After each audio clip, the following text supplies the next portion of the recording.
We'll guide you through how to install the Replit Desktop app. If you find this helpful, consider subscribing and liking the video. First, go to your web browser and navigate to the official Replit website at replit.com.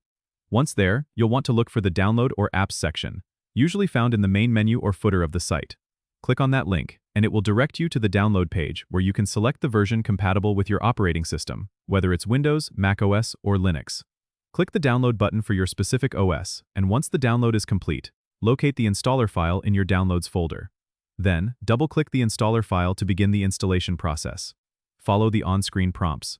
For Windows, you'll typically click Next through the Setup wizard, agreeing to terms and selecting the installation location. For macOS, you might need to drag the Replit icon into your Applications folder. If you're on Linux, there may be specific terminal commands provided on the Replit website to complete the installation. Once installed, you can open the Replit app from your Start menu or Applications folder.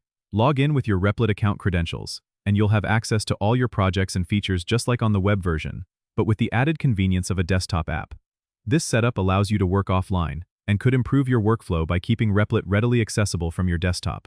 Don't forget to subscribe and comment if this helped you out.